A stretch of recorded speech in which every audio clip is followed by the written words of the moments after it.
बच्चों good morning. Good morning sir. Good morning good sir. Good morning good morning all of you. चलिए, तो हम पढ़ रहे थे बच्चों कुलाम्स लॉ के बारे में, कुलाम के नियम के बारे में पढ़ रहे थे हम।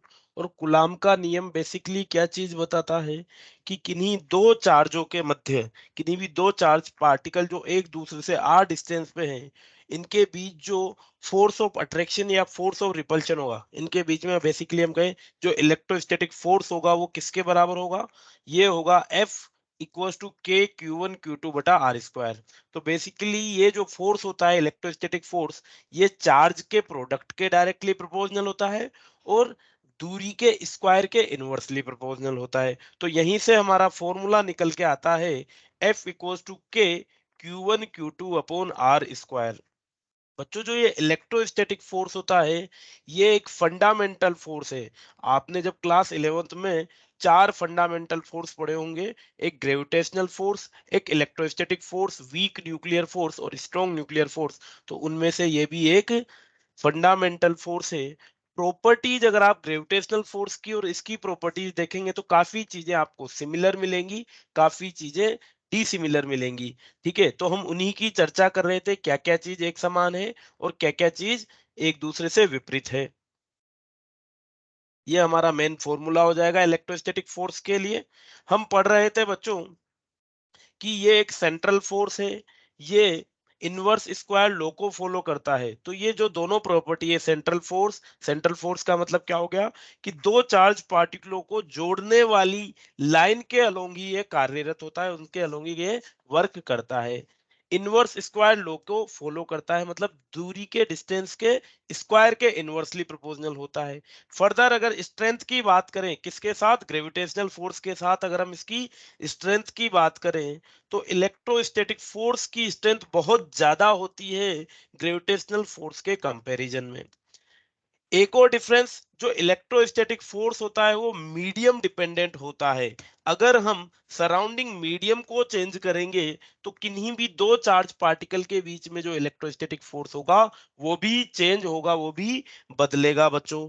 क्लियर है? उसके अलावा बात करें तो ये एक कंजर्वेटिव फोर्स है। जो इलेक्ट्रोस्टैटिक फोर्स होता है it is a conservative force, it is a conservative force.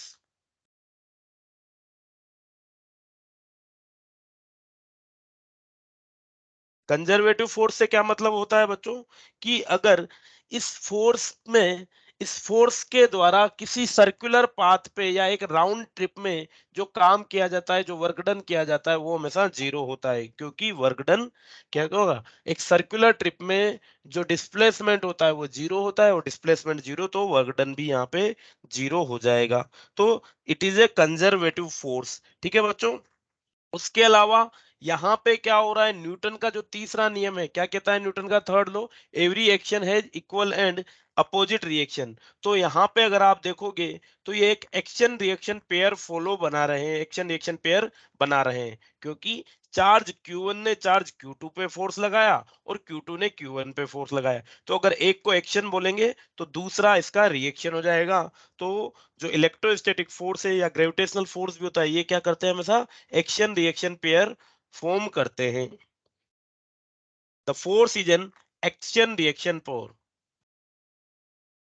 It is an it is an action reaction pair. तो बच्चों ये कुछ बेसिक सी प्रॉपर्टीज थी इलेक्ट्रोस्टैटिक फोर्स की। अब हम इलेक्ट्रोस्टैटिक फोर्स जो है बिटवीन टू चार्ज पार्टिकल, इसका वेक्टर फॉर्म में हम नोट डाउन करेंगे। वेक्टर फॉर्म क्या होगी? Vector form of Coulomb's law.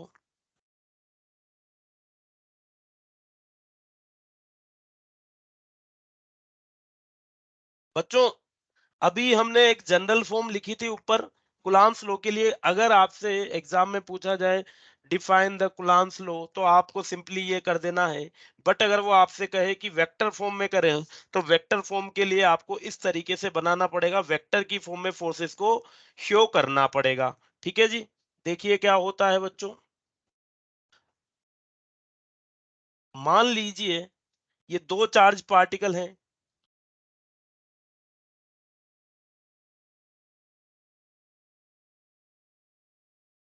ये पहला चार्ज पार्टिकल Q1, Q1 का मान लीजिए अगर ये ओरिजिन है, ये x एक्सिस हो गई, ये y एक्सिस हो गई, ये हमारा ओरिजिन है, तो इसके लिए चार्ज Q1 के लिए जो डिस्प्लेसमेंट वेक्टर होगा, जो विस्थापन सदिश होगा, वो कुछ इस तरीके से हो जाएगा। ठीक है बच्चों, इसका विस्थापन सदिश में दे देता हूं R1। ठीक है जी। दूसरा चार्ज में ले लेता हूं चार्ज Q2, और चार्ज Q2 के लिए जो इसका डिस्प्लेसमेंट वेक्टर होगा वो हो जाएगा R2। ठीक है बच्चों, इसके लिए जो डिस्प्लेसमेंट वेक्टर हो जाएगा वो R2 हो जाएगा। अब जो फोर्स एक्ट करेगा, हमने क्या कहा, ये सेंट्रल फोर्स है, तो दोनों चार्जेज को जोड़ने वाली लाइन के अलोंग ये फोर्स एक्ट करेगा। जो फोर्स होगा वो होगा इस लाइन के अलोंग। ठीक है बच्चों, तो ये फोर्स, ये पोजीशन वेक्टर R1, ये पोजीशन वेक्टर R2, और अगर मैं इसे नाम दे दूं डिस्प्लेसमेंट वेक्टर, इसको मैं नाम दे देता हूं डिस्प्लेसमेंट वेक्टर R12। ठीक है, कहां से, 1 से लेके 2 तक। तो बच्चों क्या मैं लिख सकता हूं कि R1, देखो यहां पे क्या होगा, R1 प्लस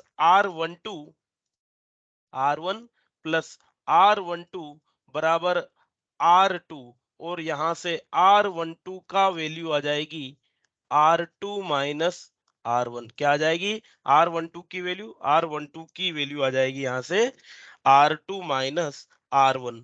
तो ये हमने इसका डिस्प्लेसमेंट वेक्टर बना दिया है।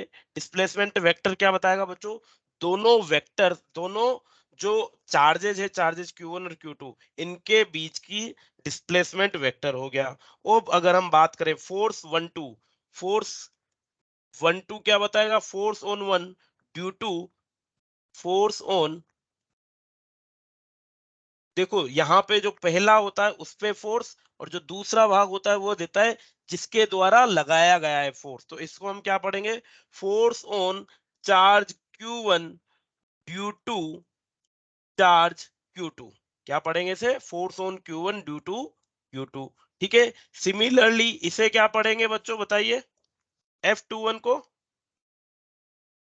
Force on Q2 due to Force on Q1. Yes, force on two, force on Q2 due to Q1। अब इनकी वैल्यू वेक्टर फॉर्म में क्या हो जाएगी बच्चों, F12 की वैल्यू हो जाएगी के Q1 Q2 upon R square. R क्या है बच्चों, इनके बीच की डिस्टेंस, और ये हो जाएगा R21। क्या हो जाएगा ये, R21। सिमिलरली F21 की अगर हम बात करें तो ये हो जाएगा के Q1 Q2 upon R square, और इसके लिए डायरेक्शन क्या हो जाएगी, इसके लिए डायरेक्शन हो जाएगी R12। ठीक है बच्चों, सॉरी ये यूनिट वेक्टर की फॉर्म में रहेंगे, वेक्टर की फॉर्म में नहीं, ये यूनिट वेक्टर की फॉर्म में। यूनिट वेक्टर क्या बताएगा, बेसिकली यूनिट वेक्टर दिशा बता देता है। तो फोर्स का जो परिमाण है, यस, फोर्स का जो मैग्नीट्यूड होगा वो तो के Q1 Q2 upon R square हो जाएगा, और ये R केप 21 या R केप 12 ये क्या बता देंगे, डायरेक्शन बता देंगे, और ये हो जाएगा vector form of Coulomb's law. ठीक है, अगर हम बात करें बच्चों कि इनके बीच में क्या रिलेशन रहेगा, तो एक्शन रिएक्शन पेयर के बारे में हमने पढ़ रखा है, they are equal in magnitude and opposite in direction. So the F21, the magnitude of F21 will be equals to the magnitude of F12। ठीक है बच्चों, Yes, sir. यस, चलिए नेक्स्ट जो टॉपिक है बच्चों, इसी में कूलम्ब्स लॉ के लिए ये है प्रिंसिपल ऑफ सुपरपोजिशन। मैं एनसीईआरटी के अकॉर्डिंग ही चलता जा रहा हूं बच्चों, है ना। प्रिंसिपल ऑफ सुपरपोजिशन, देखो बच्चों ये क्या बता रहा है, अभी तक हमने, अभी जो ऊपर वाले पार्ट में पढ़ा, ये हमने बात की कि किन्हीं दो चार्ज के बीच में इलेक्ट्रोस्टैटिक फोर्स क्या रहने वाला है। मान लीजिए हम एक ऐसा सिस्टम ले लेते हैं जहां पे बहुत सारे चार्ज पार्टिकल हैं। एक ऐसा सिस्टम ले लेते हैं जहां पे बहुत सारे चार्ज पार्टिकल हैं। तो उन सभी चार्ज पार्टिकल्स की वजह से किसी एक पर्टिकुलर चार्ज पे, देखिएगा कुछ इस तरीके से बात कर रहा हूं मैं, कि मान लेते हैं यहाँ पे मेरे पास कोई चार्ज Q नोट है। ये चार्ज Q1 ले लिया, चार्ज Q2 ले लिया, चार्ज Q3 ले लिया, चार्ज Qn, ऐसे कुल मिला के कोई n चार्ज है। तो Q1 भी Q नोट पे फोर्स लगाएगा, Q2 भी Q नोट पे फोर्स लगाएगा, Q3 भी Q नोट पे फोर्स, तो ये सारे के सारे चार्जेस क्या करेंगे, Q नोट पे फोर्स लगाएंगे। और अगर मुझे Q नोट पे कुल फोर्स याद करना है, what will be the total electrostatic force on Q note, तो ये जो फोर्स लगा रहे हैं इन सब फोर्सेस का वेक्टर सम में कर लूंगा। उसे ही हम कहेंगे प्रिंसिपल ऑफ सुपरपोजिशन। देखिए, when a number of charges are interacting, when a number of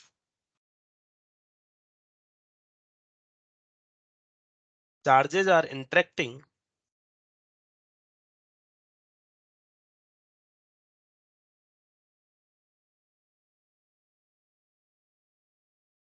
the total force on a given charge, the total force on a given charge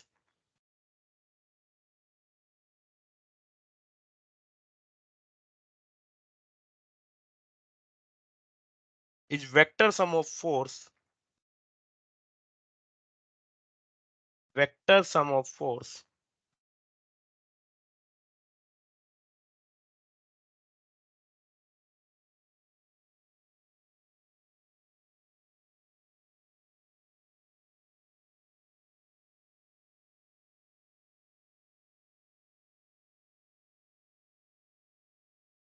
exerted, vector sum of forces exerted on it by, vector sum of forces exerted on it by all other charges individually, by all other charges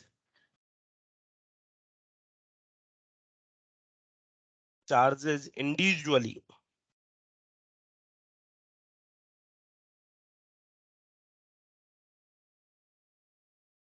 तो जैसे मान लीजिए यहाँ पे इस system में बहुत सारे चार्ज पार्टिकल हैं।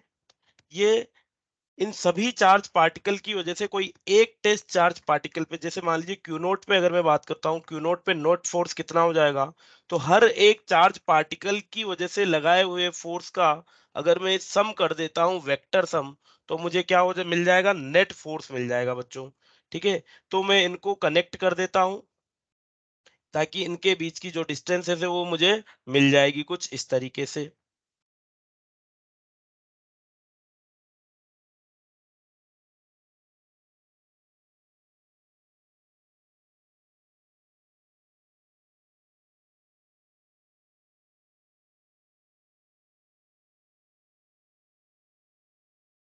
चलिए, तो इस डिस्टेंस को मैं नाम दे देता हूं Q नोट और Q1 के बीच की डिस्टेंस R1 मान लेते हैं, ये डिस्टेंस R2 मान लेते हैं, ये डिस्टेंस R3, ये डिस्टेंस R1 Rn। तो बच्चों अगर मैं कहूं फोर्स F1, F1 की वैल्यू क्या हो जाएगी, F1 is the electrostatic force on Q naught due to Q1, तो इसकी वैल्यू K Q नोट Q1 अपॉन R1 का स्क्वायर यही हो जाएगी बच्चों। सिमिलरली F2 की बात करूं तो force exerted by charge Q2 on charge Q note, ये हो जाएगा K Q note Q2 upon R2 का स्क्वायर। सिमिलरली F3 हो जाएगा K Q note Q3 R3 का स्क्वायर। और लास्टली अगर मैं बात करूं किसी nth चार्ज पार्टिकल के कारण जो फोर्स लगेगा Q नोट पे, ये हो जाएगा K Q naught Qn upon Rn का स्क्वायर। ठीक है बच्चों, अब अगर मैं कहूं what will be the net force on Q naught पे कुल फोर्स कितना हो जाएगा, तो F net will be equal to इनका vector sum, means F1 plus F2 plus F3 up to F N, यही इस पे नेट फोर्स हो जाएगा, जिसे हम प्रिंसिपल ऑफ सुपरपोजिशन कहते हैं बच्चों। और यहां से हमें वैल्यू मिल जाएगी K Q naught Q one by R one का square, K Q naught Q two by R two का square, K Q naught Q three upon R three का square, up to K Q naught Q N by R N का square. यही हो जाएगा हमारा principal of superposition. ठीक है बच्चों, समझ में आई बात? Yes sir. यस। चलिए, इसको हम कुछ इस तरीके से भी लिख सकते हैं बच्चों। एफ सर एक दो बार रिपीट कर दो। जी बेटा, रुक जाइए एक मिनट। ये हो जाएगा के Q naught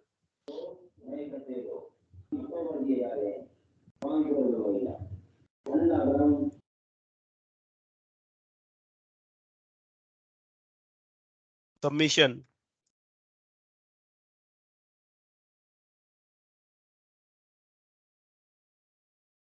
Q I upon are आई का स्क्वायर, आर आई वेक्टर, और आई की वैल्यू 1 to n। ये हो जाएगा हमारा net force acting on a given charge particle due to system of charges. बच्चों प्रिंसिपल दोबारा से रिपीट कर देता हूं मैं। प्रिंसिपल ऑफ सुपरपोजिशन क्या कहता है? When A number of charges interacting the total force on a given charge, जैसे मान लीजिए किसी भी एक चार्ज की बात कर लेता हूँ क्यू नोट, इस क्यू नोट पे जो टोटल इलेक्ट्रोस्टैटिक फोर्स होगा वो किसके बराबर होगा? It will be the vector sum of forces exerted on it by all other forces individually. जो इंडिविजुअली Q1 Q2 Q3 या Qn इस पे फोर्स लगा रहे हैं, उन सब फोर्सेस का वेक्टर सम इस चार्ज पार्टिकल पे नेट फोर्स के बराबर होगा। ठीक है बेटा? Yes sir. Yes.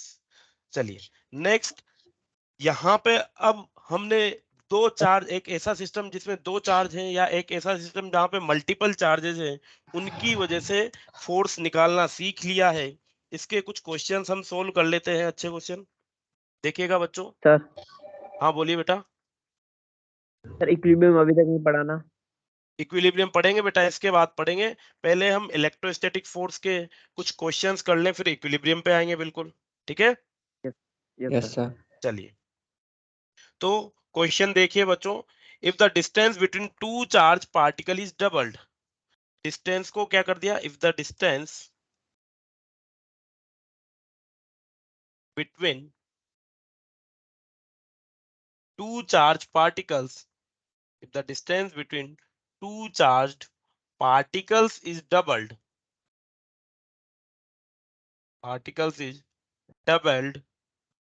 and their individual charges are also doubled, and their individual charges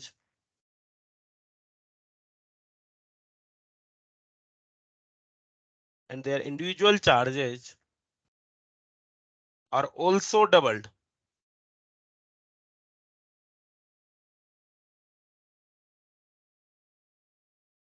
then what would happen? Then what would happen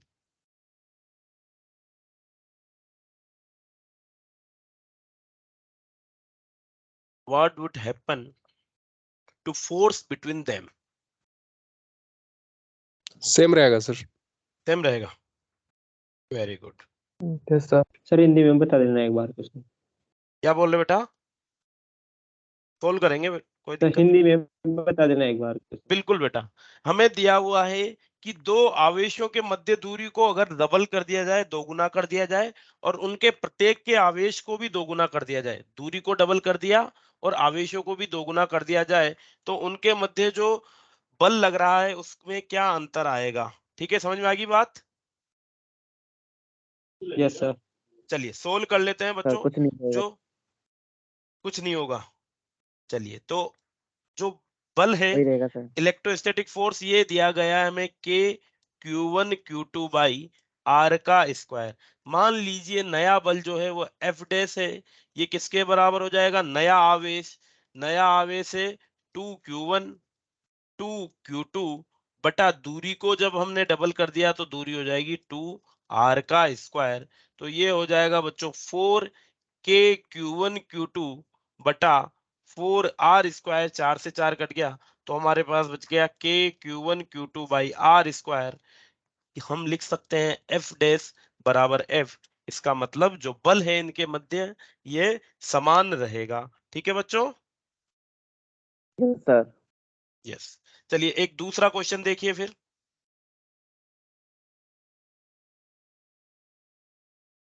ये एक positive plus Q1 charge particle है और ये, हाँ बोलिए बेटा।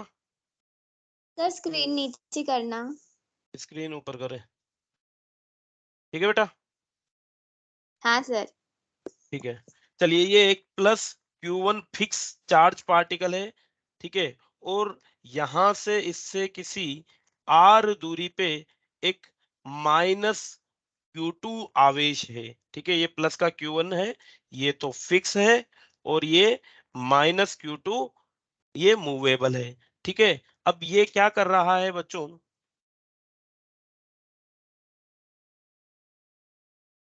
ये Q2 चार्ज पार्टिकल इस फिक्स चार्ज पार्टिकल के अराउंड घूम रहा है किसी r रेडियस के सर्कल में। ये इसके अराउंड r रेडियस के सर्कल में घूम रहा है। ठीक है जी। तो जब ये इसके अराउंड चार्ज पार्टिकल किसी r रेडियस के सर्कुलर पाथ पे घूमेगा, हमें इसकी स्पीड ज्ञात करनी है। कैलकुलेट। फर्स्ट हमें स्पीड ज्ञात करनी है और दूसरा हमें ज्ञात करना है टाइम पीरियड, कि इसका टाइम पीरियड क्या होने वाला है। ठीक है बच्चों, करें solve? Yes sir. Yes sir. Yes.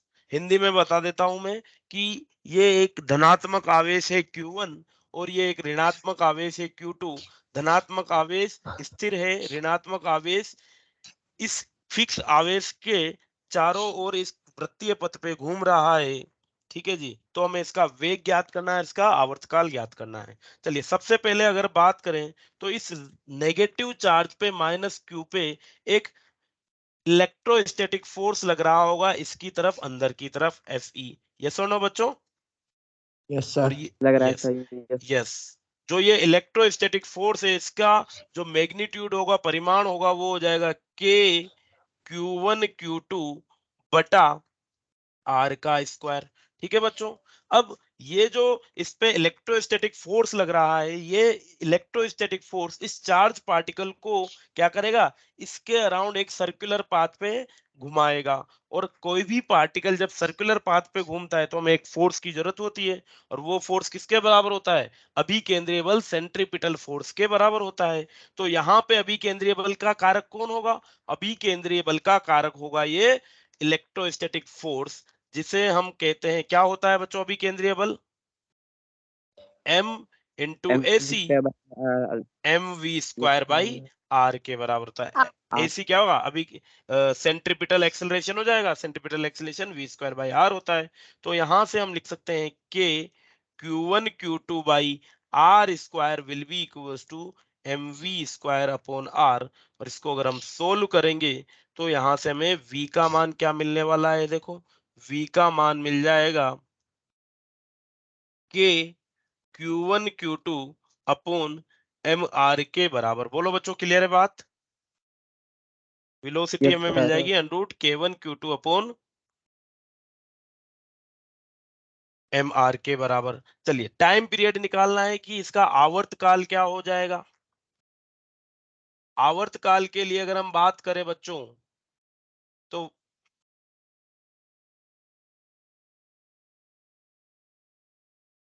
Time period आवर्तकाल होता है 2 पाई r अपॉन v के बराबर हो जाता है ना। 2 pi r upon v, 2 pi r क्या है, इसकी परिधि हो जाएगी, पेरीमीटर हो जाएगा, पेरीमीटर अपॉन वेलोसिटी क्या दे देगा, आवर्तकाल दे देगा। तो इस ऋणात्मक आवेश का जो आवर्तकाल होगा वो हो जाएगा 2 pi r divided by under root of k Q1 Q2 upon under root of mr के बराबर। ठीक है बच्चों, कोई दिक्कत नहीं है? No sir. No no sir. Sir. चलिए तो यहीं पे हम इसको छोड़ सकते हैं चाहे तो। अच्छा, मान लीजिए यहाँ पे हम T और R के, जनरली क्वेश्चन पूछ लिया जाता है T और R के बीच में क्या रिलेशन है, तो देखिए इसको टी और आर के बीच में रिलेशन भी देख लेते हैं। T is directly proportional to R raise to power 3/2 आ जाएगा। देखो यहाँ पे आर की पावर 1/2 है, ये ऊपर चल जाएगी तो आर की टोटल पावर 3/2 हो जाएगी और हमें मिल जाएगा relation T square is directly proportional to R cube. तो जैसे हमने ग्रेविटेशन वाले चैप्टर में केपलर के नियम के अनुसार रिलेशन निकाला था, सेम रिलेशन हमें टी और आर के बीच में यहाँ पे भी देखने को मिल जाएगा। ठीक है बच्चों, तो तीन चीज, वेलोसिटी के लिए डायरेक्ट क्वेश्चन पूछ लिया जाता है, टाइम पीरियड के लिए पूछ लिया जाता है और टी और आर के बीच में रिलेशन पूछ लिया जाता है। ठीक है बच्चों, क्लियर है बात? Yes, Yes, sir. sir. Yes. अब हम आते हैं बच्चों equilibrium of charge particle. Equilibrium of charge particle, सबसे पहले हम तीन चार्ज पार्टिकल के लिए बोलेंगे। Equilibrium of three charge particle.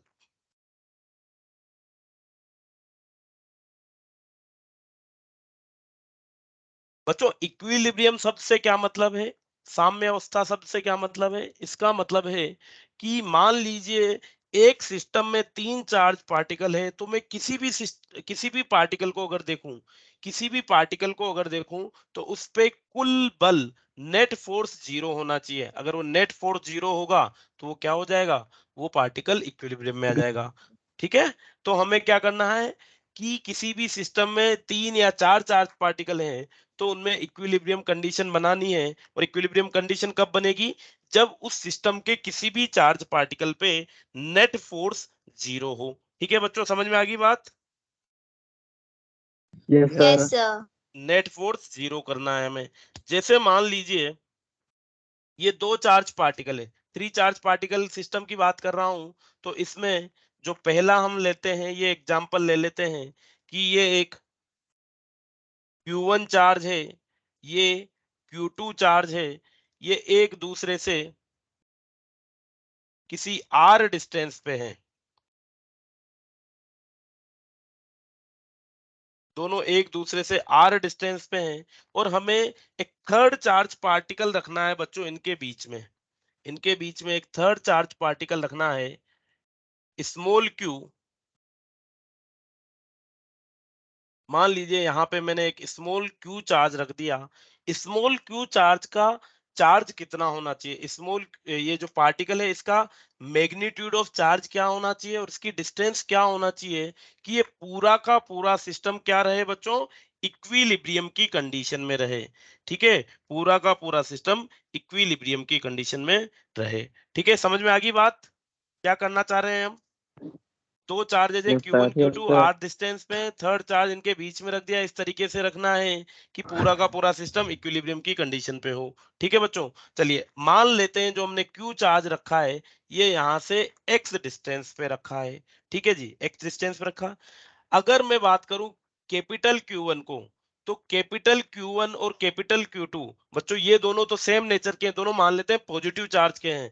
तो ये जो Q2 चार्ज है, कैपिटल Q2 चार्ज, अगर ये पॉजिटिव है तो ये इसको इधर की तरफ रिपेल करेगा, यस और नो? इसका मैं नाम दे देता हूं F1। जो कैपिटल Q2 चार्ज है ये इसे रिपेल करेगा। चलिए अब इस पे अगर नेट फोर्स 0 करना है तो क्या होना चाहिए, एक फोर्स इस पे इधर लगना चाहिए, वो इसको बैलेंस कर देगा। F1 को काउंटर करने के लिए एक फोर्स इधर F1 डेज जरूर लगना चाहिए जो इसके साथ मैग्नीट्यूड में इक्वल और अपोजिट में डायरेक्शन में हो। वो F1 डेज फोर्स कौन प्रोवाइड कराएगा, ये स्मॉल q चार्ज प्रोवाइड कराएगा। अगर ये स्मॉल q चार्ज इस डायरेक्शन में फोर्स लगाना है तो क्या स्मॉल q बच्चों नेगेटिव होना चाहिए, तभी फोर्स इधर की डायरेक्शन में लगेगा, नहीं तो ये भी धकेल देगा दूर। हाँ या ना? Yes, sir. Sir yes. तो Q1 भी तो लगाएगा ना Q2 पे फोर्स।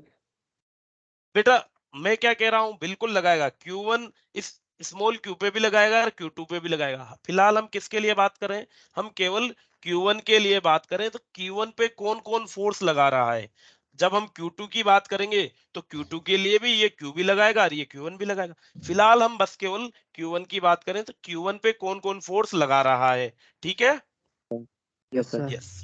चलिए, तो अगर मैं बात करूं F1 की, तो F1 की वैल्यू क्या हो जाएगी बच्चों? F1 की वैल्यू हो जाएगी K Q1 Q upon X का, sorry, K Q1 Q2 upon R का स्क्वायर।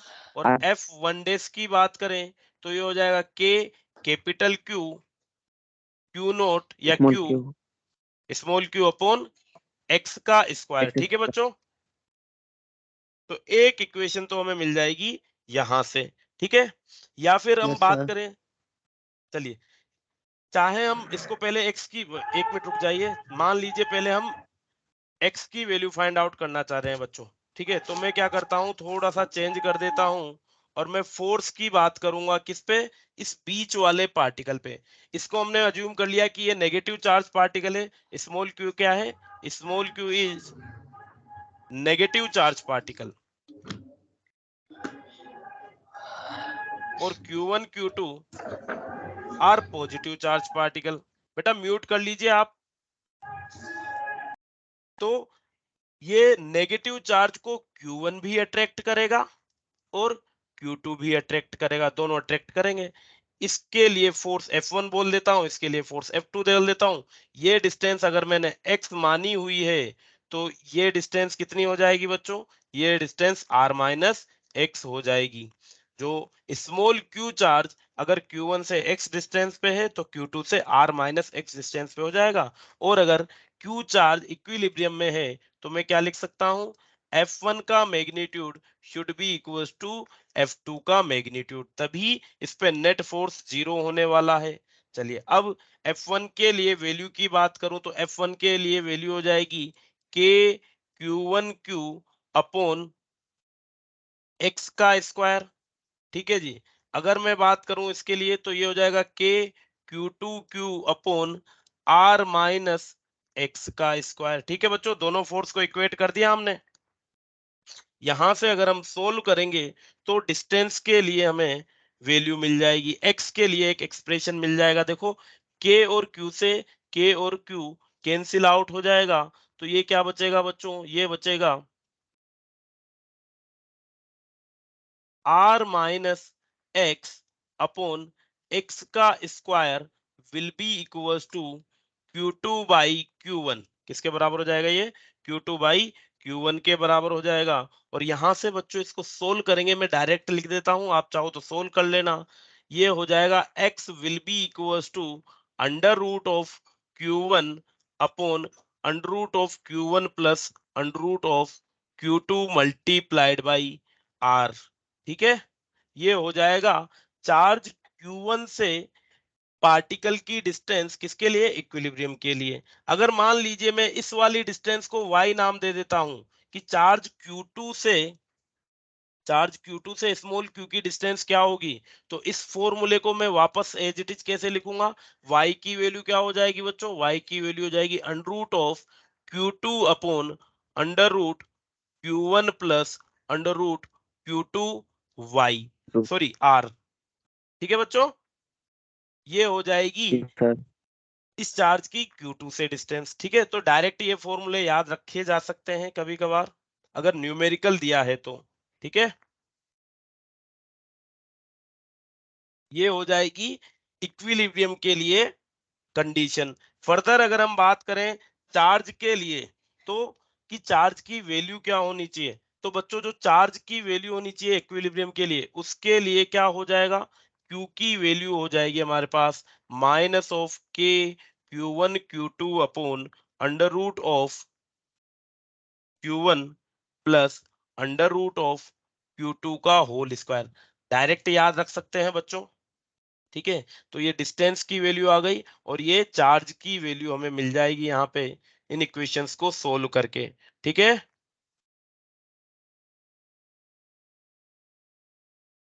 Yes sir. है ना? सोल्व करने की जरूरत हो तो बता दो बच्चों, सोल्व कर देंगे। चाहो तो डायरेक्ट याद रख सकते हो। ठीक है, ये हो जाएगी इक्विलिब्रियम के लिए दोनों कंडीशन। इक्विलिब्रियम के लिए चार्ज की वैल्यू क्या होनी चाहिए, इक्विलिब्रियम के लिए डिस्टेंस की वैल्यू क्या होनी चाहिए। ओके, चलिए नेक्स्ट। ओके। आगे बढ़ते हैं। एक बच्चों इक्विलिब्रियम का केस बनता है हमारा सस्पेंडेड पॉइंट चार्ज सिस्टम के लिए। Equilibrium of suspended point charge system, equilibrium of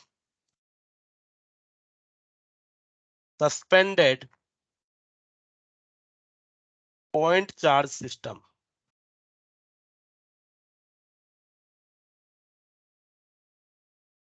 मान लीजिए ये दो चार्ज पार्टिकल हैं। ये पहला चार्ज पार्टिकल Q1, दूसरा चार्ज पार्टिकल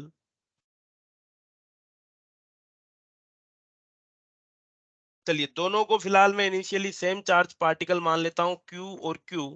इन दोनों चार्जेज को एक L लेंथ के थ्रेड से, दोनों चार्जेज को L लेंथ के थ्रेड से, L लंबाई के धागे से मैंने फिक्स कर दिया है। ठीक है, यहाँ पे मैंने इन्हें फिक्स कर दिया है। अब बच्चों इस पे भी Q चार्ज है, इस पे भी Q चार्ज है। ये एक दूसरे को क्या करेंगे, प्रतिकर्षित करेंगे, रिपेल करेंगे। यस और नो? Yes sir. ये जब एक Yes, दूसरे को sir. प्रतिकर्षित करेंगे, रिपेल करेंगे, तो ये क्या करेंगे, कुछ इस तरीके से एक इक्विलिब्रियम की कंडीशन में आ जाएंगे। ये यहाँ पे एक दूसरे को इक्विलिब्रियम की कंडीशन पे आ जाएंगे। मान लीजिए अगर चीजें आइडेंटिकल है, आवेश चार्ज आइडेंटिकल है, तो दोनों के लिए एंगल थीटा हो जाएगा। मतलब हम ये कह सकते हैं कि ये दोनों वर्टिकल से थीटा एंगल की पोजीशन पे एक दूसरे को बैलेंस कर लेंगे। बैलेंस कब होगा, जब नेट फोर्स जीरो होगा। चलिए नेट फोर्स अगर हम देखें तो क्या क्या नेट फोर्स लगने वाले हैं। देखो सबसे पहले इलेक्ट्रोस्टैटिक फोर्स। मान लीजिए ये एक दूसरे से x डिस्टेंस पे, ठीक है, थ्रेड की लेंथ L है और एक दूसरे से किसी x डिस्टेंस पे आके एक इक्विलिब्रियम की कंडीशन में आ जाते हैं। इन पे फोर्सेस एक तो लगेगा बच्चों इलेक्ट्रोस्टैटिक फोर्स, किधर की डायरेक्शन में लगेगा, लाइन ज्वाइनिंग के अलोंग लगेगा और बाहर की तरफ लगेगा, क्योंकि ये दोनों सेम चार्ज हैं तो एक दूसरे को रिपेल करेंगे। फर्दर यहाँ पे अगर हम ग्रेविटी को कंसीडर करेंगे तो ग्रेविटी क्या लगेगी, वर्टिकली डाउनवर्ड इन पे एक्ट करेगी। मान लेते हैं आवेश Q है, चार्ज Q और मास M है, तो वेट mg नीचे लगेगा। और जो स्ट्रिंग इन दोनों को बांधे हुए है, उस स्ट्रिंग में भी तो एक टेंशन T आ जाएगी बच्चों। तो बेसिकली तीन फोर्सेस, हर बॉडी पे तीन फोर्सेस लगेंगे, एक इलेक्ट्रोस्टैटिक फोर्स, एक mg और एक टेंशन। चलिए अब इक्विलिब्रियम की कंडीशन के लिए नेट हॉरिजॉन्टल फोर्स और नेट वर्टिकल फोर्स जीरो होने चाहिए। चलिए देख लेते हैं किस तरीके से होने वाले हैं बच्चों। मान लीजिए अगर ये एंगल थीटा है तो हमारे पास ये एंगल भी थीटा हो जाएगा। क्या कर सकते हैं हम, टेंशन को रिजोल्व कर लेते हैं। तो टेंशन का एक कंपोनेंट हो जाएगा इधर हॉरिजॉन्टल और दूसरा कंपोनेंट टेंशन का हो जाएगा वर्टिकल। अगर मैं बात करूं T horizontal, horizontal component of tension क्या हो जाएगा बच्चों, क्या ये टी साइन थीटा के बराबर हो जाएगा। Yes, yes sir. Sir. Yes, और जो टी साइन थीटा है ये किसके अपोजिट है, एफ के बराबर है। मतलब अगर हॉरिजॉन्टल फोर्सेस जीरो हैं तो T sine theta should be equals to F E. Further अगर हम बात करें T vertical, vertical component of tension will be T cos theta, और टी कोस थीटा की वैल्यू है mg के बराबर, क्योंकि वर्टिकल डायरेक्शन में mg नीचे की तरफ लग रहा है। तो टी साइन थीटा बैलेंस हो जाएगा एफ से, टी कोस थीटा बैलेंस हो जाएगा mg से, और इस तरीके से पार्टिकल पे नेट फोर्स जीरो हो जाएगा बच्चों। क्लियर है। यहाँ पे सर इसको मैं इक्वेशन नंबर 1 दे देता हूँ। बोलिए बेटा। सर जो एफ लग रहा है वो Q2 की वजह से लग रहा है ना। हाँ बिल्कुल, ये यस चार्ज सर। Q, ये Q, ये इसको रिपेल करेगा और ये इसको रिपेल करेगा, इसी वजह से F ही लग रहा है। चलिए यस 1 और 2 को अगर मैं डिवाइड कर दूं बच्चों तो क्या मिल जाएगा, T sine theta divided by T cos theta will be equals to F E upon M G. और यहां से मिल जाएगा हमें tan theta is equals to F E upon M G. Tan theta की वैल्यू क्या आ जाएगी, F E upon M G के बराबर आ जाएगी। चलिए टेन थीटा एफ ई की अगर हम बात करें बच्चों तो एफ ई की वैल्यू क्या होने वाली है, F E will be equals to, बताइए, K Q square upon X square के बराबर हो जाएगा बच्चों electrostatic force. Yes, sir. Yes. Yes, तो ये इलेक्ट्रोस्टैटिक फोर्स हो गया। तो टेन थीटा की वैल्यू हो जाएगी बेसिकली हमारे पास के Q square upon X square mg। Okay बच्चों, चलिए अब यहाँ पे कुछ Yes, sir. केसेस बनते हैं बच्चों। ये हमने एक जनरल वैल्यू फाइंड आउट कर लिए टेन थीटा के लिए, जब दोनों चार्जेज आइडेंटिकल हैं, ठीक है, चार्ज का मैग्नीट्यूड क्या नेचर भी सेम है, मासेस भी सेम है, तो ये एक दूसरे को किस एंगल पे बैलेंस करेंगे, tan theta equals to K Q square upon X square mg के बराबर, इस एंगल पे ये एक दूसरे को बैलेंस करने वाले हैं। चलिए मान लीजिए बच्चों जो थीटा है वो बहुत छोटा है, थीटा बहुत छोटा है, जब थीटा एंगल बहुत छोटा होता है तो tan theta theta equal to sine theta के बराबर हो जाता है। देखो क्या बोलना चाह रहा हूं मैं कि एंगल थीटा स्मॉल है, इसका मतलब ये जो डिस्टेंस x है वो l के कंपैरिजन में बहुत छोटी है। कब होगा एंगल थीटा बहुत छोटा, when x is less than l। ठीक है बच्चों, और जब x की वैल्यू l के कंपैरिजन में बहुत छोटी होगी तो ये एंगल थीटा बहुत छोटा होगा।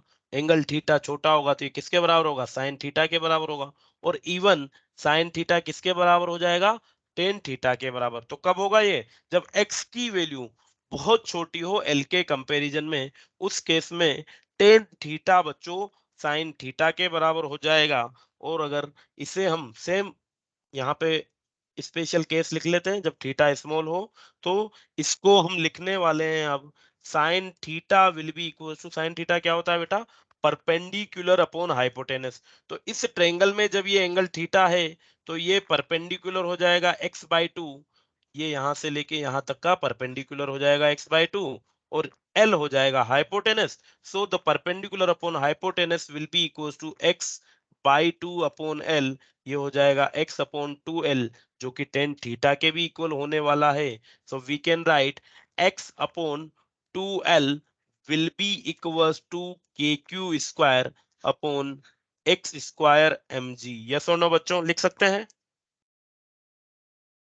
सर हाँ बोलिए बेटा। थीटा बराबर ये साइन थीटा, यहाँ से थोड़ा हिंदी में समझा दीजिए सर। देखो बेटा एक चीज ध्यान रखो, मान लीजिए इस त्रिभुज में, सीधा ही बना देना, अब उल्टा क्यों बनाना त्रिभुज। Yes sir.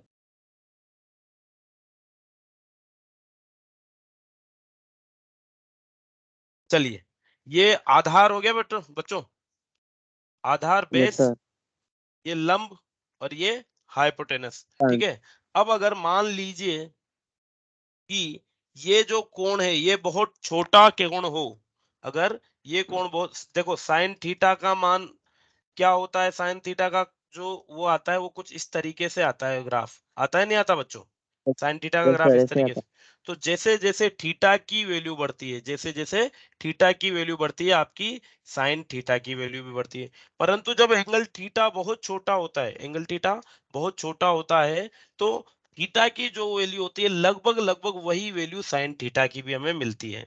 जैसे मान लीजिए अगर थीटा की वैल्यू 0.02 डिग्री है तो साइन थीटा की वैल्यू भी लगभग इतनी ही मिलने वाली है। इसीलिए हम लिख लेते हैं sine theta equal to theta. ठीक है बच्चों, समझ में आ गई बात? है। Yes sir. चलिए तो यहां से हमने टेन थीटा को भी साइन थीटा के बराबर बना लिया है, और लिख दिया है टेन थीटा का जो प्रीवियस वाले सेक्शन में हमें वैल्यू मिली K Q square upon X square by M G, इसको इक्वेट कर दिया। तो यहां से क्या मिलेगा देखो, X cube will be equals to K Q square upon M G into 2l। ठीक है बच्चों, और अगर यहां से x और q के बीच में रिलेशन देखूं, x और q के बीच में रिलेशन क्या हो जाएगा, x is directly proportional to q raise to power 3/2, 2/3 लिखा जा सकता है बच्चों, बोलिए। Yes, sir. यस, तो यहां यस से सर। x और q के बीच में हमें रिलेशन मिल जाएगा। ठीक है, ये हो गया। मान लीजिए बच्चों अगर हम इस पूरे सेटअप को, जो हम इस सस्पेंडेड पार्टिकल वाले सिस्टम को अगर किसी सैटेलाइट में ले जाएं तो क्या हो जाएगा, if the whole setup is taken to an artificial satellite, ये सेकंड केस हो जाएगा। एक केस हम इस थीटा के स्मॉल वैल्यू के लिए पढ़ चुके हैं। ये second case, when the whole setup is taken on a artificial satellite.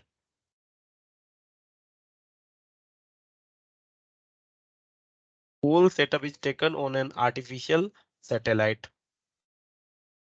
बच्चों आपको पता है आर्टिफिशियल सैटेलाइट में क्या चीज डेफिनेटली होने वाली है?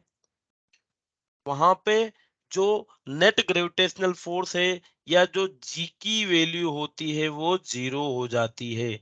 क्या चीज हो जाता है आर्टिफिशियल सैटेलाइट में? आर्टिफिशियल सैटेलाइट में टी जी की वैल्यू 0 हो जाएगी, और अगर जी की वैल्यू 0 हो गई तो एमजी तो काम करेगा ही नहीं अब, हाँ या ना? यहाँ पे एमजी एक्ट नहीं करेगा, और एमजी एक्ट नहीं करेगा तो क्या होगा? देखो केवल और केवल एफ ई काम करेगा इस पे। तो एफ ई क्या करेगा? इनको मैक्सिमम डिस्टेंस पे ले जाएगा, एफ ई इनको मैक्सिमम डिस्टेंस पे ले जाएगा, और सेटअप कुछ इस तरीके से बिहेव करने वाला है। ये दोनों यहां से, तो ये स्ट्रिंग को बिल्कुल सीधा कर देंगे कुछ इस तरीके से, और इनके बीच में मैक्सिमम डिस्टेंस आ जाएगी। एफ ई इधर लगेगा और टी लग जाएगा इधर। सिमिलरली इस पे भी बात करें तो एफ ई लगेगा इधर और टी लग जाएगा इधर, और जो टी की वैल्यू हो जाएगी वो एफ ई के बराबर हो जाएगी। बच्चों क्लियर है बात? Yes sir. जो कि है हमारा के क्यू स्क्वायर। चलिए अब डिस्टेंस कितनी हो जाएगी बच्चों इनके बीच में? भाई ये डिस्टेंस भी एल है, ये डिस्टेंस, तो ये 2l का स्क्वायर, और ओवरऑल हो जाएगा के Q square upon 4l square. ठीक है बच्चों?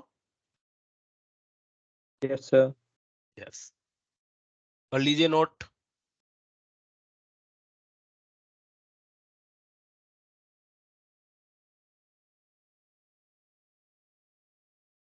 सॉरी, कर लिया सर नोट। कर लिया बेटा? चलो ठीक है। Yes sir. एक मिनट सर, हाँ बोलिए बेटा। एक चलिए मिनट मेरा नेक्स्ट, नोट करना बच गया। हाँ कर लीजिए, आराम से कर लीजिए।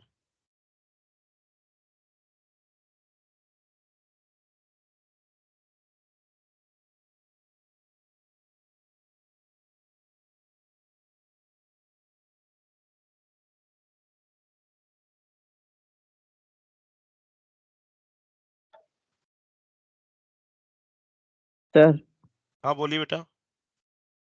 सर ये 4i स्क्वायर। 4l स्क्वायर है बेटा। l क्या है? इनके बीच की डिस्टेंस थी ना, लेंथ हाँ ऑफ सर वो तो स्ट्रिंग, हाँ। उसका 4 यस हो सर। जाएगा। क्योंकि अब यहां से इस चार्ज पार्टिकल Q और इस चार्ज पार्टिकल Q के बीच की कुल डिस्टेंस कितनी हो जाएगी? 2l के बराबर हो जाएगी। तो के क्यू स्क्वायर अपॉन डिस्टेंस का यस सर। स्क्वायर करते हैं, डिस्टेंस 2l है, उसका स्क्वायर 4l स्क्वायर हो जाएगा बेटा। ठीक है?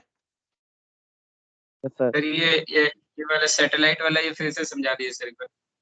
देखो बेटा सैटेलाइट में क्या होता है, जब भी किसी इस टाइप के सिस्टम को आप सैटेलाइट में लेके जाएंगे, तो सैटेलाइट में क्या होता है, जो जी की वैल्यू होती है एक्सीलरेशन ड्यू टू ग्रेविटी की जो वैल्यू होती है इफेक्टिवली वो क्या हो जाती है? 0 हो जाती है। वो क्या हो जाएगी? 0 हो जाएगी। और अगर वो 0 हो जाएगी तो अभी जो हमने पूरा का पूरा सेटअप पढ़ा है ऊपर, इस पूरे के पूरे सेटअप में क्या हो जाएगा? एमजी कोई फोर्स एक्ट करेगा ही नहीं। एमजी फोर्स एक्ट नहीं करेगा तो दो चीज बचेंगी, एक बचेगा टेंशन और एक बचेगा इलेक्ट्रोस्टैटिक फोर्स। तो इलेक्ट्रोस्टैटिक फोर्स को दूर ले जाने की कोशिश करेगा। कितना दूर ले जा सकता है? मैक्सिमम, बिल्कुल इनको एक दूसरे से इतने ही दूर लेके जा सकता है, बाकी तो यहाँ पे बंधे हुए हैं, सही है ना बेटा? ठीक है? Yes sir. यस।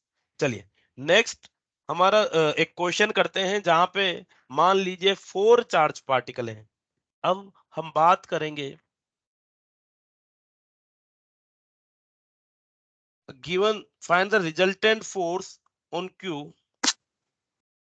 देखिए एक सेटअप दिया हुआ है बच्चों कुछ इस तरीके से, ये एक स्क्वायर है, स्क्वायर ऑफ साइड ए, ये स्क्वायर है, स्क्वायर ऑफ साइड ए।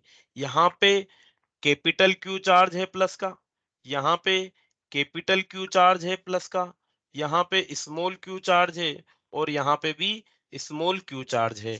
ठीक है, हमसे क्या पूछा गया है, for the system shown in figure find the value of Q for which the resultant force Q is 0। Find the value of Q in terms of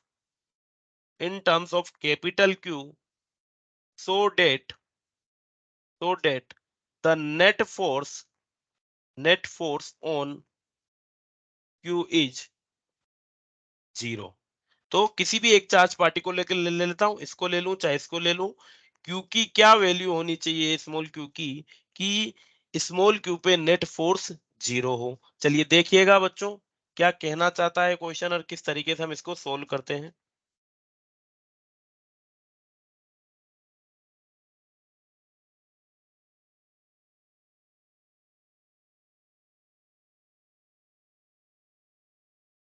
चलिए मान लीजिए बच्चों अगर हम बात करें कि इस वाले चार्ज पार्टिकल को हम चेक करें तो ये दोनों क्या करेंगे, इसे ये दोनों मान लीजिए ये कैपिटल क्यू पॉजिटिव है, कैपिटल क्यू चार्ज पॉजिटिव है और स्मॉल क्यू नेगेटिव है। तो इस केस में क्या होगा, ये कैपिटल क्यू इस स्मॉल क्यू को क्या करेगा, अपनी तरफ अट्रैक्ट करेगा। फर्दर ये कैपिटल क्यू इस स्मॉल क्यू को अपनी तरफ अट्रैक्ट करेगा। ठीक है, तो अपोजिट चार्ज तो आपस में अट्रैक्ट कर रहे हैं। ये स्मॉल क्यू चार्ज और ये स्मॉल क्यू चार्ज बच्चों ये क्या है, आपस में नेगेटिव चार्जेज हैं। तो ये एक दूसरे को क्या करेंगे, रिपेल करने वाले हैं। और रिपेल करेंगे तो किधर रिपेल करेंगे, इधर की तरफ रिपेल करेंगे। चलिए मान लेते हैं ये फोर्स है F1, तो क्या ये फोर्स भी मैग्नीट्यूड वाइज F1 ही होगा, क्योंकि डिस्टेंस भी सेम है और चार्जेस भी सेम इंक्लूड हो रहे हैं। तो अगर ये फोर्स F1 है तो ये भी F1 हो जाएगा। इस वाले फोर्स को मैं नाम दे देता हूं F2। ठीक है बच्चों, समझ में आई यहां तक की बात। हम इस वाले चार्ज पार्टिकल पे कुल फोर्सेस देख रहे हैं, ये कैपिटल क्यू और ये कैपिटल क्यू आपस में अट्रैक्ट करेंगे इस चार्ज पार्टिकल को और ये स्मॉल क्यू से रिपेल करेगा। चलिए F1 और ये F1 दोनों आपस में म्यूचुअली परपेंडिकुलर हैं, तो क्या बच्चों इनका जो रिजल्टेंट आएगा वो इस डायरेक्शन में आ जाएगा। Yes, sir. यस, और इनके रिजल्टेंट को क्या मैं √2F1 लिख सकता हूं बच्चों। Yes, sir. दो इक्वल फोर्स जब एक दूसरे से थीटा एंगल पे एक्ट कर रहे हैं, मैं बता देता हूं, दो इक्वल फोर्स जब एक दूसरे से थीटा एंगल पे या 90 डिग्री पे एक्ट करते हैं तो उनका रिजल्टेंट जो होगा वो √2 टाइम होता है। फर्दर अगर मान लीजिए उनके बीच का एंगल 60 डिग्री होता है तो उनका रिजल्टेंट मैक्सिमम √3 टाइम होता है। और अगर एक दूसरे से 120 डिग्री पे एक्ट करते हैं तो उनका रिजल्टेंट मैं बना देता हूं केसेस, ये भी एफ है ये भी एफ है, एक दूसरे से परपेंडिकुलर हैं। तो इन दोनों फोर्सेस का जो रिजल्टेंट होगा बच्चों एफ आर, ये √2 टाइम होगा एफ का, और ये जो एंगल होगा रिजल्टेंट वेक्टर का, ये एंगल बाइसेक्टर से निकलता है। फर्दर अगर इनके बीच का एंगल बच्चों ये इक्वल फोर्स एफ, ये इक्वल फोर्स एफ, इनके बीच का एंगल अगर 60 डिग्री है तो जो रिजल्टेंट फोर्स होगा एफ आर ये कितना होता है बच्चों, बताइए। √3F। 3. यस, और ये भी फर्दर एंगल बाइसेक्टर से निकलेगा। और अगर एंगल इनके बीच में दो इक्वल फोर्सेस के बीच में एंगल 120 डिग्री है बच्चों, अगर एंगल 120 डिग्री है तो रिजल्टेंट क्या हो जाएगा बताइए अब। एफ आर बराबर एफ के बराबर हो जाएगा और एंगल बाइसेक्टर से निकलेगा। तो यहाँ पे हमने क्या किया, इक्वल फोर्स है √2F हो जाएगा। अब क्या होना चाहिए बच्चों, अब होना चाहिए √2F1 should be equals to F2, √2F1 should be equals to F2 होना चाहिए, ताकि इस पे नेट फोर्स क्या हो जाएगा, 0 हो जाएगा। तो ये हो जाएगा √2 इंटू F1 की वैल्यू की अगर हम बात करें तो F1 की value K capital Q small q divided by distance का स्क्वायर, तो इनके बीच की डिस्टेंस है a। फर्दर F2 की बात करें तो F2 के लिए के क्यू स्क्वायर डिवाइडेड बाय, बच्चों दोनों स्मॉल क्यू चार्जेस के बीच की डिस्टेंस कितनी है, डायगोनल ऑफ स्क्वायर कितना होता है? √2a होता है। याद Yes, है नहीं sir. याद है? यस। Yes, चलिए sir. तो Root 2 ये A हो होता जाएगा। है. Yes, sir. Yes, so it will be √2 KQ upon A square will be equals to KQ square upon 2A का स्क्वायर। ठीक है बच्चों, और यहां से हमें अगर Q की वैल्यू निकालनी है तो Q की वैल्यू क्या मिल जाएगी बच्चों? Q की वैल्यू मिल जाएगी 2√2 कैपिटल Q। और अगर हम साइन वाइज लेते हैं तो साइन वाइज ये हमें मिल जाएगी Q will be equals to -2√2 capital Q के बराबर, क्योंकि हमने क्या अज्यूम किया है, कैपिटल Q पॉजिटिव है तो small q should B negative, तभी ये सिस्टम इक्विलिब्रियम में आ पाएगा। ओके बच्चों, Yes, Yes, sir. sir. चलिए ठीक है, कर लीजिए note down.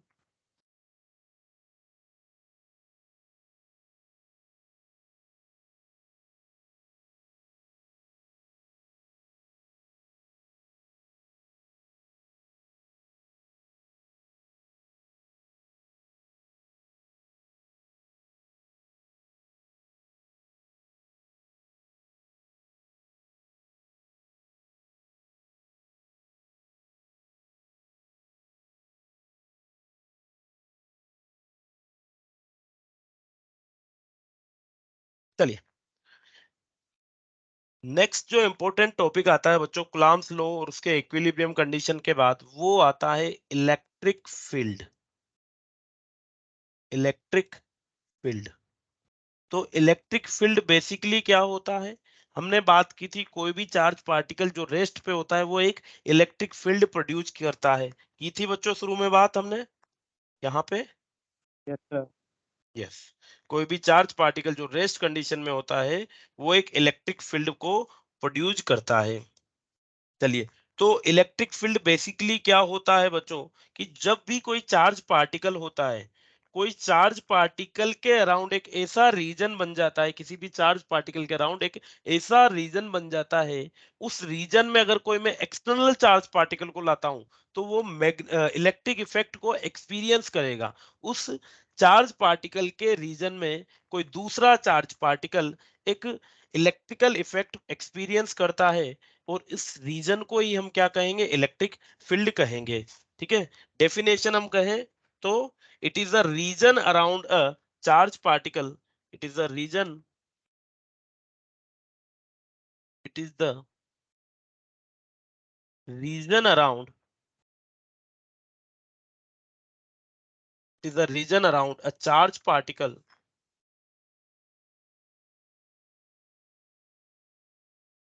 particle in which its influence, in which its influence can be experienced by,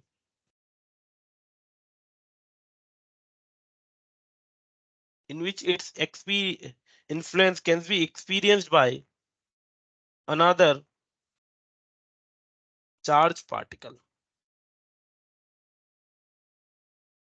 ठीक है बच्चों, तो सिंपल सी डेफिनेशन है, किसी भी चार्ज पार्टिकल के अराउंड का रीजन क्या कहलाएगा, इलेक्ट्रिक फील्ड कहलाएगा। ठीक है जी, यहां से अब इलेक्ट्रिक फील्ड जो होता है बच्चों, वो होता है एक वेक्टर क्वांटिटी। इलेक्ट्रिक फील्ड एक वेक्टर क्वांटिटी होता है। वेक्टर क्वांटिटी कौन सी क्वांटिटी होती है? वो क्वांटिटी जिसमें मैग्नीट्यूड भी हो और डायरेक्शन भी हो। ठीक है जी, तो मैग्नीट्यूड के लिए बात करें तो जो इलेक्ट्रिक फील्ड का मैग्नीट्यूड होता है उसे हम कहते हैं इंटेंसिटी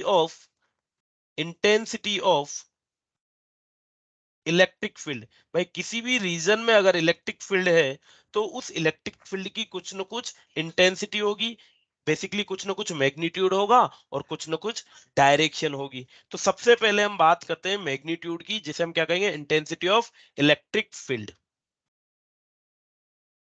इंटेंसिटी क्या हो जाएगी बच्चों? Mathematically it is defined as force on unit test charge, force on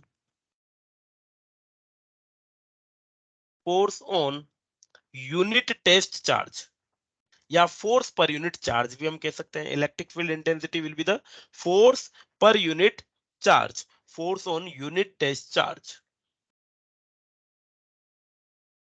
तो मान लीजिए किसी भी रीजन में कोई इलेक्ट्रिक फील्ड E है, तो the value of electric field E will be equals to force per unit of charge F upon Q।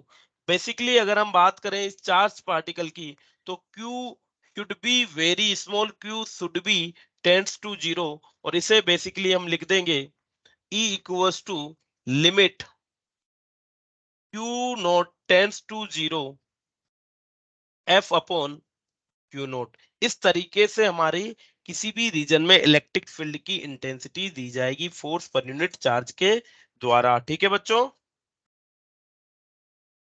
Yes, Yes, sir. sir. Yes. तो जैसे मान लीजिए ये कोई चार्ज है, ये कोई कैपिटल चार्ज Q है, और ये यहाँ पे मैं Q नोट एक टेस्ट चार्ज लाके आता हूं, जो कि इससे R डिस्टेंस पे है। कितनी डिस्टेंस पे?